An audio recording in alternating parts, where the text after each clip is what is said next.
नमस्कार, आप देख रहे हैं Neelam times media. Neelam times media में आपका स्वागत है।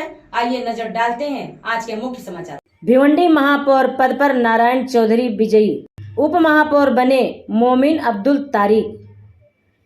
भिवंडी महानगर पालिका के महापौर पद के चुनाव में नारायण चौधरी ने 48 मत प्राप्त कर स्पष्ट बहुमत के साथ जीत हासिल की। महापौर चुनाव के लिए कुल 10 नामांकन पत्र दाखिल किए गए थे, जिनमें नारायण चौधरी के 2 आवेदन शामिल थे। दोनों आवेदन वैध पाए जाने के बाद पीठासीन अधिकारी ने उनमें से एक को स्वीकार किया। नारायण चौधरी भारतीय जनता पार्टी से थे, लेकिन महापौर चुनाव से ठीक पहले उन्होंने पार्टी से अलग होकर कांग्रेस और राष्ट्रवादी कांग्रेस पार्टी शरद पवार के सेक्युलर फ्रंट का समर्थन स्वीकार किया। कांग्रेस ने उन्हें महापौर पद का अधिकृत उम्मीदवार घोषित करते हुए उनके समर्थन में व्हिप जारी किया था। चुनाव से पूर्व 6 उम्मीदवारों ने अपने नाम वापस ले लिए। इनमें कोणार्क के मयूरेश पाटिल, प्रतिभा पाटिल, सिंधे गुट के बालाराम चौधरी और सुचिता महात्रे, कांग्रेस के तारिक मोमिन तथा भिवंडी विकास अघाड़ी के जावेद दलवी शामिल हैं। अंतिम मुकाबला 3 उम्मीदवारों के बीच रहा। नारायण चौधरी विलास पाटिल की स्नेहा पाटिल सभागृह में हाथ उठाकर मतदान कराया गया, जिसमें परिणाम इस प्रकार रहे। Narayan Chaudhari 48 vote, Vilas Patil 25 vote, Sneha Patil 16 vote. इस प्रकार नारायण चौधरी ने स्पष्ट बहुमत के साथ भिवंडी महानगर पालिका के महापौर पद पर जीत दर्ज की। सोच बदलो भिवंडीमध्ये, परंतु तुम्ही भाजपला, मला वाटतं भाजपला तुम्ही आता बाजूला ठेवलेलं या भिवंडीमध्ये 22 नगरसेवक असताना देखील आम्ही कोणाला बाजूला ठेवलं नाही, आम्ही सोबत ठेवतोय। आम्ही तोडणारे लोक नाही, आम्ही जोडणारे आहोत बस।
धन्यवाद देतो की मला एवढा मोठा पद तुम्ही दिला, त्याचा मी स्वीकार केला. आज मी खूप खूप धन्यवाद करतो. असं काही नाही.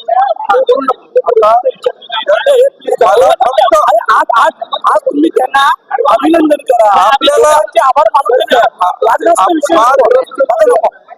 नाही येतो.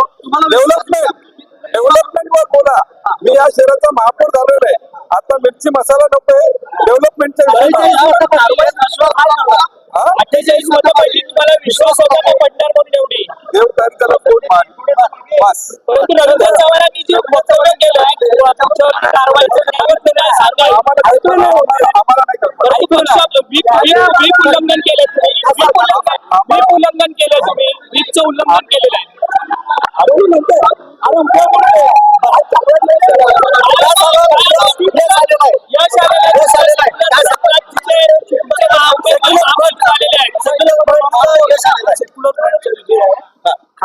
समोर भिवंडीच्या जनतेचा विजय आहे आणि याच्यासाठी रईस शेख साहेब आहेत, आमदार खूप मेहनत घेतली. त्यांचा देखील विजय आहे. सगळ्यांची आभार. रवींद्र चव्हाणांनी व्हीपचं उल्लंघन केलेलं आहे, त्यांच्यावरती कारवाई होणार नारायण चौधरींवरती अशा शब्दात त्यांनी टीका केलेली आहे. काय सांगाल? मला ती बाईक मी बघितली आहे.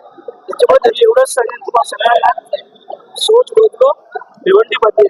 परंतु तुम्ही भाजपला बलाढ्य भाजपला तुम्ही आता बाजूला ठेवलेलं या भिवंडीमध्ये 22 नगरसेवक असताना देखील आम्ही कोणाला बाजूला ठेवलं नाही. आम्ही सोबत घेतोय. आम्ही तोडणारे लोक नाही, आम्ही जोडणारे आहोत. समाचार देखने के लिए नीलम टाइम्स मीडिया को सब्सक्राइब करें, लाइक करें, शेयर करें। धन्यवाद।